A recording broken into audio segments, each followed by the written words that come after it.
So at the beginning, when I moved to United States, I was thinking, okay, how can I split my life? I'm from Ivrea, that is a small town close to Torino, north of Italy.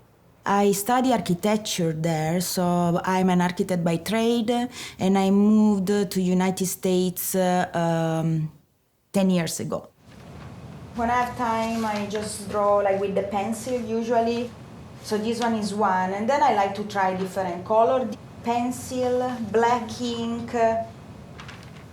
I feel like I'm getting used to the idea that I have two homes, and it took me forever. As an Italian, I will say I'm 100% Italian. I can bring the Italian pride everywhere, right? No, what I'm saying is like I will be Italian forever, right? But I love my life here.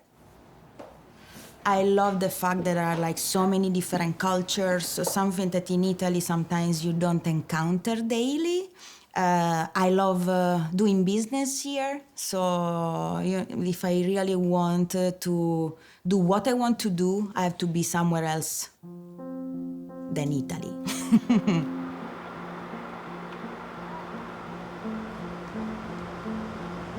The Bay Area, I think, is a special place. I found that the cultural diversity is incredible. The opening of mind in the Bay Area, particularly, is much better than any other place in the world. I am the nanofabrication facility director, and I'm a staff scientist in Lawrence Berkeley National Lab. And I'm from Rome originally, but I grew up in a little town, Anguillara, that is 40 kilometers from Rome. I moved here in Berkeley in 2006, and really was my first time in the United States. It was a great opportunity, and for work is great, but I feel like I was betraying my country. I was leaving my country and going in some better position for myself, not for my environment.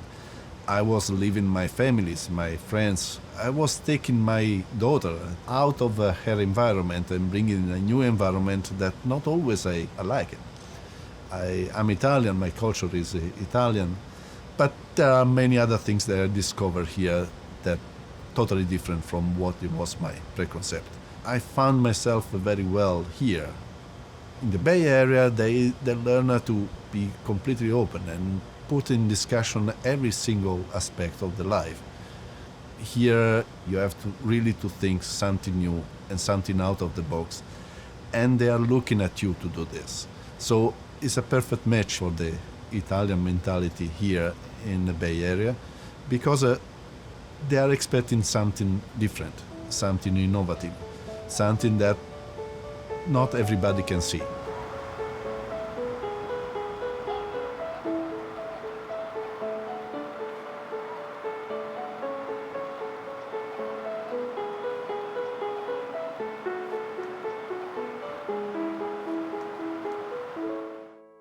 Traveling and seeing different places and meeting different people makes you a better person. And I always thought that. That's always been my philosophy. I am a career diplomat, and my job title currently is the Consul General of Italy in San Francisco.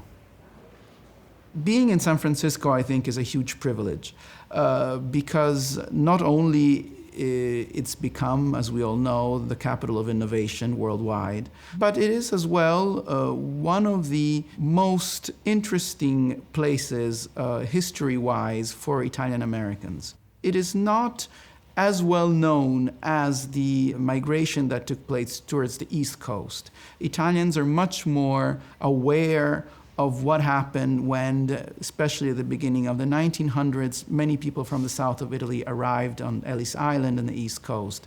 Very few people in Italy know how strong the history of Italian Americans is on the West Coast. By living here, you really touch with hand the extraordinary results that the Italian Americans have obtained. And they had a different entry in the society. It was probably harder for the Italians who arrived in Ellis Island than for the Italians who arrived in California. Because, first of all, California was still very much building itself. And secondly, because there was the gold rush, and many Italians decided to take advantage not only of the gold rush, but really of how the state was coming about. And so they decided to build restaurants, to build shops, and to go into farming. They really managed to enter in the society quite quickly and quite well. The Italians, when they came to California, were just like everybody else. And they were able to buy, if they had some money, they were able to, or to make money, they were able to buy land. And that was a big difference. For the Italians who came to the Bay Area and north, most of them, once they made some money, did extremely well. They were part of the cultural group. The Golden Gate Bridge, which is still the symbol, I would say, of the Bay Area and of San Francisco, was built through the political decision of an Italian-American mayor, Angelo Rossi. And it was financed by Amadeo Giannini, who was the founder of the today Bank of America and Bank of Italy, as it used to be called. Ghirardelli, I mean, the piazza here, the chocolate factory, he was here, the Golden Grain Pasta Company. So they were like Levi Strauss. They were able to, this was a wide open territory. Later on, the Sicilians arrived in the beginnings of the 1900s, and they took over all the fishing business. And they're still remembered by so many people on how they brought some incredible innovations. Then many came from Calabria and from Piemonte as well, and many went as well in the scavenger business, and they built what today is known as recology. So they really entered in every sector of the Californian life, and they made a difference. They made a huge difference. The attitude in general towards Italians, I found here in San Francisco, was extremely positive. It was so different. I mean, it was really different than, I had never really experienced it, I have to say, even in the East Coast myself. Italians were shaping this part of the world. And if there is so much respect and love for Italians in California, it's very much because of what they did in those years and in the past.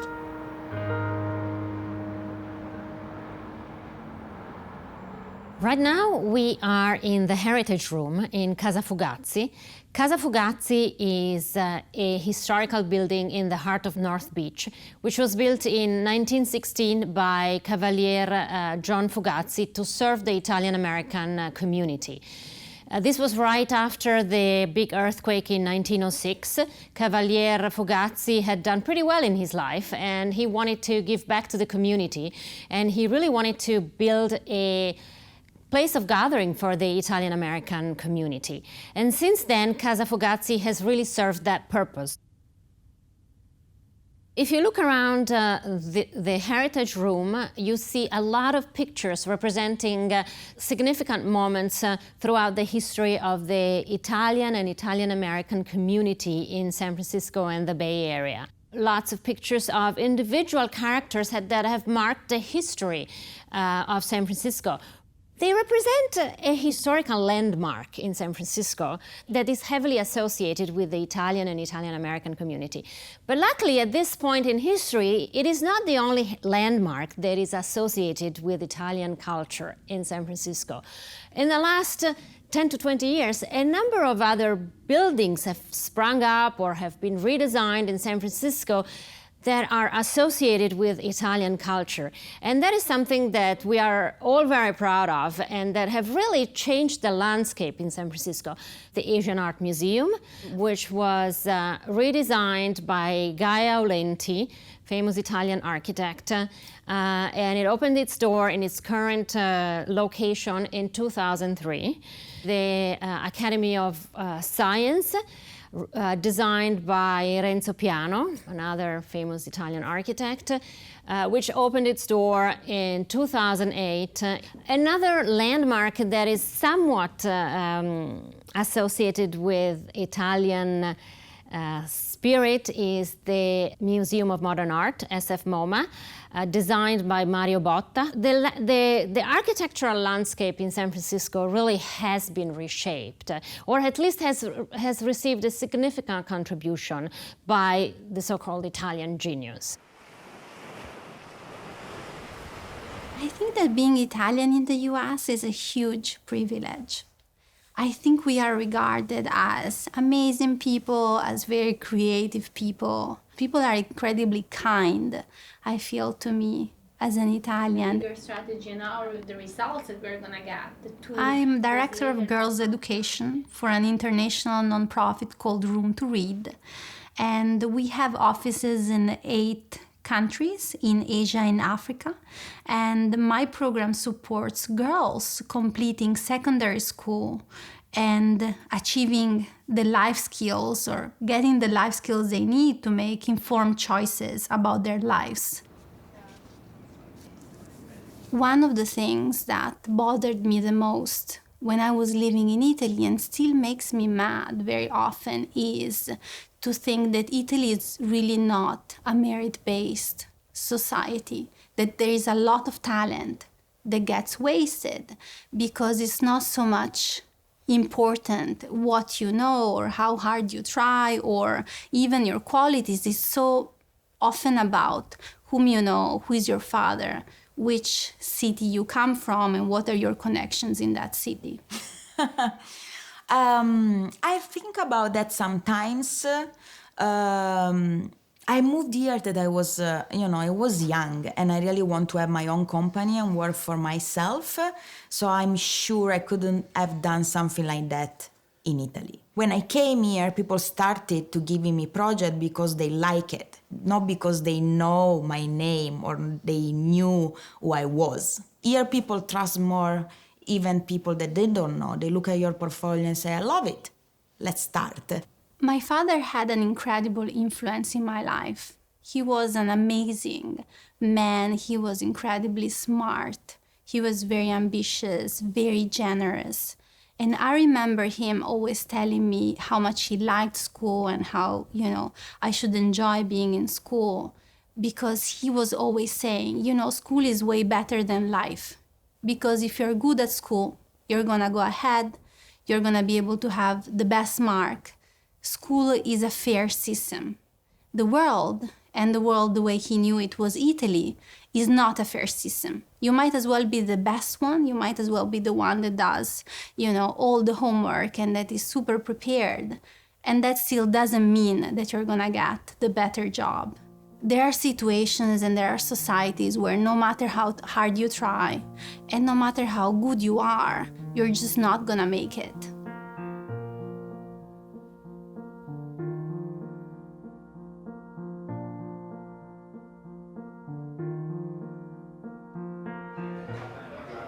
Here it's easier to find the spark, something that gives you the chance to do the next step. I moved here 12 years ago. Will be 12 years in October. I moved here at the end of 2005. I'm partner in business with my brother and my best friend, the chef at this restaurant, Terun. Plus we have another restaurant, Italico. We opened 1 year ago. I'm the oste in Italian, the host, I believe. I make people welcome at my restaurant. Feeds my need to be with people. I've been able to open this restaurant because I've been able to meet the silent investors so I could start this business. I tried in Italy to do business on my own too, but it was difficult. And here people is willing more to take a risk and explore a new adventure. I still like the place I was born and raised, but I didn't like the way it was run. This is the silly idea, this culture we have in Italy, especially maybe southern Italy. Oh, you have to be an engineer, you have to be a professor or something. Failing in California, failing in the Silicon Valley means you learned something. It didn't work, let's do something else. Don't take any job as like the end. You work there and then you're done.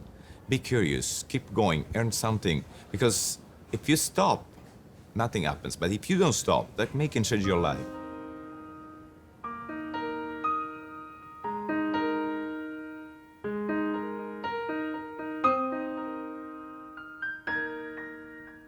So when I look at Italy right now, I am actually very optimistic.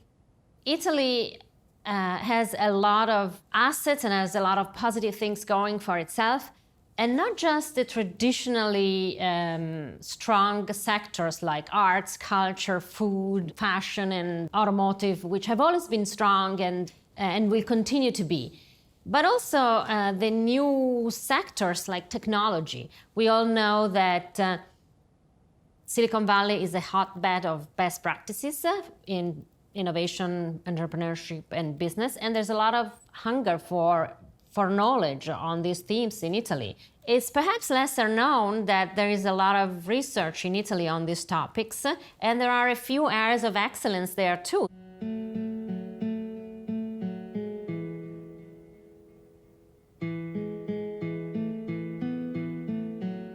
We talk a lot about the so-called fuga dei cervelli, or the brain drain. You know, the Italians that have moved abroad in search of opportunity. And that is unfortunately a sad page in Italian history. But the upside of that, the positive consequence of that, is that at some point those brains will start contributing back to Italy and contributing in a positive way. Italy definitely has all that it takes in terms of capabilities, in terms of assets, in terms of mentality, in terms of culture, in terms of values, and in terms of human capital, both on the territory and abroad, to have a bright future. In Italy, I don't think we have a proper entrepreneurial mindset. Nobody told me at school that I could open a company and build a product. Nobody, not even at university. So it's kind of something that we miss. It's a piece of the world that we miss in Italy. I'm from Forlì, Emilia-Romagna. I am the manager of the innovation office of Emilia-Romagna region here in San Francisco. I would say to an Italian founder that he needs to think globally from the start, which in Italy is not something that we usually do. Actually, a lot of companies coming over, they just have their website in Italian. So, and they don't think that's an issue. So that, I think that says something about our culture and mindset. The fact that we just don't think that we are a very small ecosystem, a very small market as well. In Italy, we have 60 million inhabitants, but in the US, you have 300 million only, just in the US. So if you just speak English, you could reach like so much more. It's just obvious, you know, but it's not actually. So that's the first thing I would tell them, just think globally. Something that I really, really love about Italian entrepreneurs is that they really are in love with what they do, their product, their idea. It's almost never about the money or never about the status of being an entrepreneur. Is about being in love with solving a problem and being in love with a product, really being in love with that. Living away from Italy really made me discover how Italian I am and how I love Italy and my roots and how I love the way of living back there. And every time that I hear like an Italian complaining for something, I really think like that we don't appreciate what we have and we don't know what really means to have troubles or to live in a society that does not support you the way Italian society does. Being Italian, it's not only about food, family, friendships, the good quality of life that you can have, but you also have like a whole country supporting you. the health system, the university, school system, everything. Like it's everything there for you as a citizen. As a citizen, you're safe, you're supported, you're helped. And yeah, you have taxes, it's hard to start a company, but you are at the center of everything. And being here, you really feel the difference. So yeah, since I moved here, I really felt more Italian than ever, I think.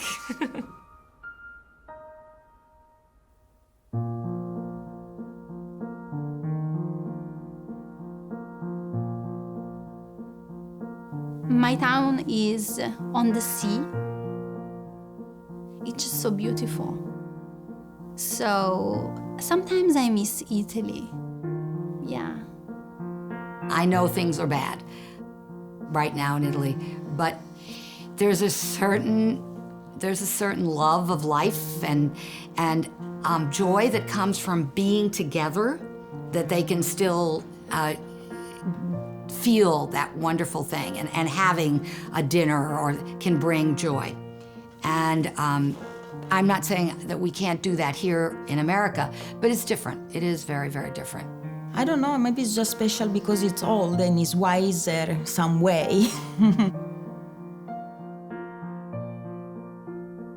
After being an Italian and after living in the United States, you discover that the real home is nowhere. Basically, it's in your heart. It's to find your home inside you, and of course, it's trying to be happy wherever you are and with the tools you have.